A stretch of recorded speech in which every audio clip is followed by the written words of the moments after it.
Абай ол қазақтың ашылмаған мұхиты. Ол жай ғана ақын емес, ол біздің ұлттық рухымыз. Ол таусылмайтын қазына. Менің міндетім сол қазынаны халыққа қайтару. Бірақ қалай? Оның әр сөзін, әр демін, әр күрсінісін қалай жеткіземін?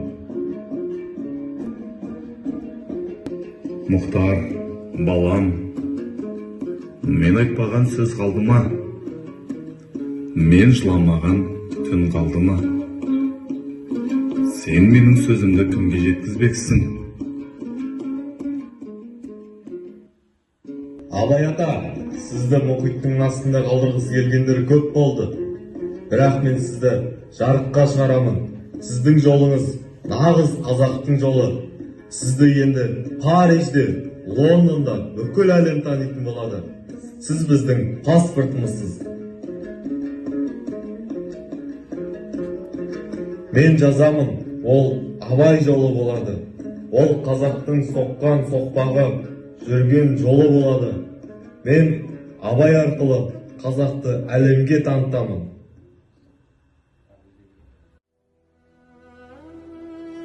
Мұхтар Әуезовтың Абай жолын жазудағы жолы ұлы шығарма бір күнде тумайды.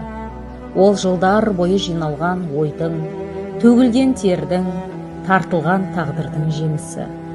Абай жолы сондай жолмен келген мәңгілік туынды. Мұхтар Әуезов үшін Абай жай ғана тарихи тұлға емес еді. Ол қазақтың рухы, ойы, болмысы болатын. Сол рухты тірілту үшін жазушы Абайдың өмірін ғана емес, оның дәуірін, замандастарын, елдің тағдырын түгел зерттеді. Әуезов Семей өңірін аралады. Абайды көрген қариялармен сөйлесті. Естеліктер жинады, қолжазбалар қарады.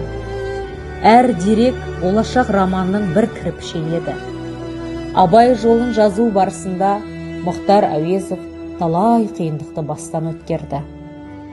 Кеңес дәуірінің қатал талабы, идеологиялық қысым, көркемдік пен шындықтың арасындағы күрес жазушыны талай рет ойландырды. Романның алғашқы кітабы жарық көргенде де сын аз болмады. Бірақ уақыт бәрін өз орнына қойды. Халық Абайды осы шығарма арқылы қайта таныды. Бұл роман бір адамның тағдыры емес, бүкіл қазақ халқының тарихы. Салт дәстүрі, тартысы, арманы, қайғысы мен үміті бар.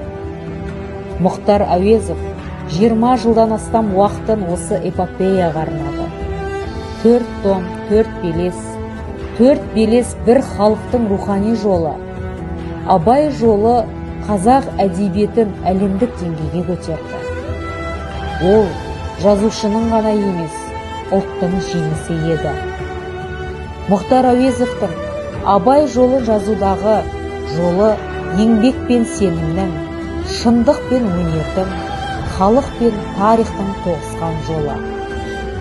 Бұл жол Абай жолы ғана емес, қазақтың мәңгілік рухының жолы.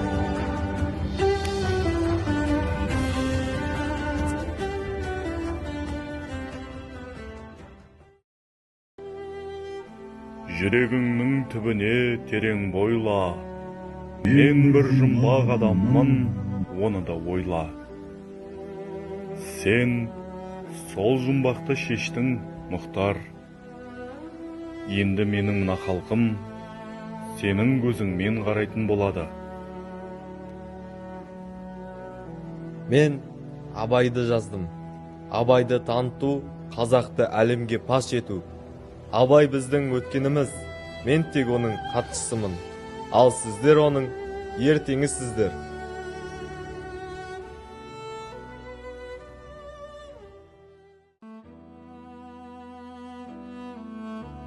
Өлсем, орным қара жер сыз болмай ма?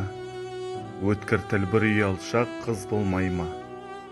Махаббат, ғадауатпен майдандасқан, қайран менің жүрегім мұз болмай ма? жүрегіңнің тебіне терең бойла. Мен бір жұмбақ адаммын, оны да ойла. Соқтықпалы соқпақсыз жерде өстім, мыңмен жалғыз алыстым, кінә қойма.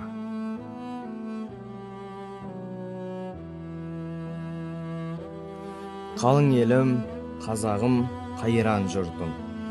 Ұстарасыз аузыңа түсті мұртың. Жақсы менен жаманды айырмадың. Бірі қан, бірі май боп енді көртің. Тиянақсыз, байлаусыз байғыз құлпың. Не түсер құр күлкіден жыртың. Ұғындырар кісіге кез келгенде, қыш-пыш демей қалама, ол дастырдың.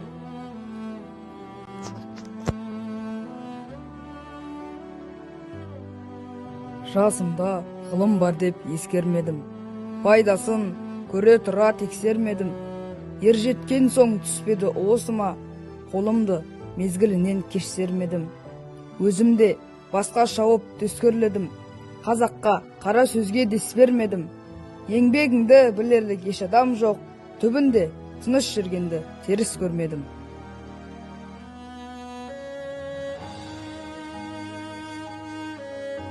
Өлсе өлер табиғат, адам өлмес. Ол бірақ қайтып келіп, ойнап күлмес. Менікінің айрылғанын, өлді деп ат қойыпты өңкей білмес.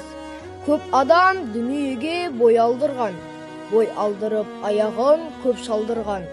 Өлді деуге сыяма айтыңдашы, өлмей тұғын артына сөз қалдырған.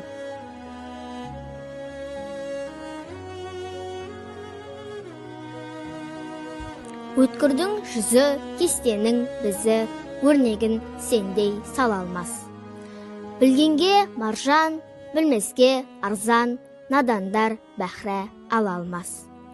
Қиналма бекер тілмен жақ, көңілсіз құлақ ойға олақ.